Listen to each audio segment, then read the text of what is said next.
Hello, friends. Welcome back to the Able Speaks podcast.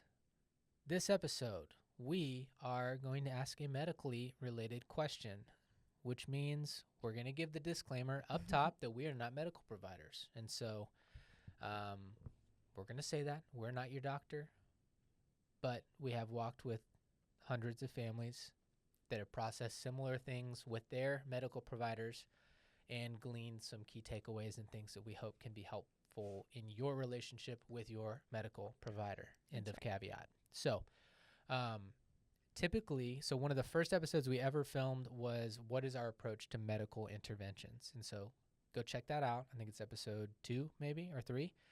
One of the first ones we ever did. But related to that question is one that I would pose to you today that feels like it's been coming up a lot recently, which is, hey, what is it only two choices, like A or B? A being full bore, full intervention, all the things to the nines. B being absolutely nothing, comfort care. Or is there an option C, D, E, F, G in the middle? Yes. What do you have to say to that? The answer is yes. The answer is yes. Done. Move on. Yeah. No. Next Okay. episode. So yeah, I think for medical interventions, commonly families will just say, "Can we do? Does it have to be one of these ends of the spectrum? And from our personal experience and from the experience of walking with other families, the answer is no. There's lots of other options on that spectrum, and we've seen families choose every route imaginable, whether that is comfort care, whether that is full intervention, or somewhere along the road of, hey, we want to do this, but we don't want to do that. And so it looks different for every family. There is no right or wrong choice, and it's different for every baby depending on diagnosis, how that diagnosis is being expressed and impacting your specific baby's body. So with that being said, what we typically encourage parents to think through and then also to communicate with their medical provider is, hey, at birth, what are the medical decisions that we would have to make? And then you have to decide as a parent, are you comfortable with those things? So for some babies, depending on diagnosis, it might mean, hey, they do have to have an immediate surgery. For other babies, it might just mean they need some oxygen. So, really trying to drill down with your medical team, what is needed at birth, potentially, and then what is needed or what might be needed within the first 2 hours. What we've typically seen and was true for us and what we've seen for most families, if there is not an immediate surgical need, then it's usually oxygen and feeding. And so those are things that you should decide, mom and dad, where you land on that, and then you need to talk to your medical providers and communicate and say, hey, we do want oxygen, and we do want to feed the baby. How do we go about that if they're not able to feed in a typical way? Or we do want to try to nurse baby first, but if that doesn't work, what's kind of next? And so it's like birth, the first 2 hours, and then day 1, what might we need to do from an intervention standpoint on day 1? And so what I think parents should say is hey, we want informed consent. We want to know every option possible. We want to know the pros and cons of those options. And then we want to work with you, the medical team.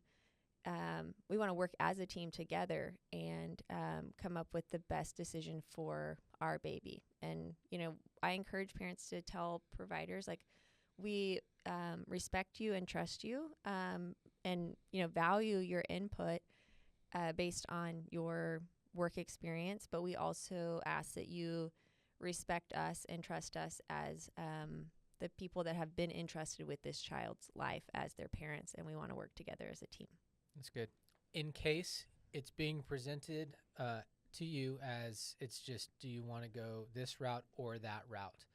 essentially what we're encouraging you to do is to ask for more questions and ask for more specificity of, hey, what are the decisions potentially we might have to make, and knowing ahead of time, having processed and thought through those things together to where you're not doing it in the moment right after your baby is born, but having established a relationship hopefully of trust and confidence with your medical team that goes in both directions, to know going in what the things you might have to think through are. And I would also say, if you're having an experience where you're not having a very flexible or understanding medical team, then we have zero desire or intention to somehow fill the void or replace a medical team, but we do have connections, and we're very passionate about making those connections, of having providers that will value your child's life, that will value informed consent and walking and empowering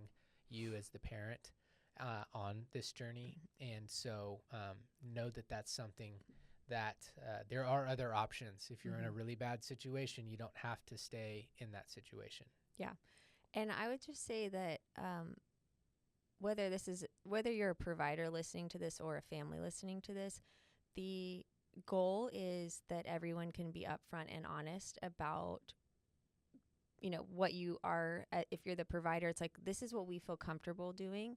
And then as the family, this is what we might want to do or open to possibly doing from an intervention standpoint. And everybody's sharing that openly and honestly. And then it's okay if you don't land on the same page, but then that gives the parent the freedom and control to go find a hospital or a provider that does line up with their wishes. It shouldn't be considered offensive. It should be considered helpful, like just for everybody to be straightforward and honest, so that once baby is born, there's not a lot of confusion and chaos around differing opinions of what should and shouldn't be happening.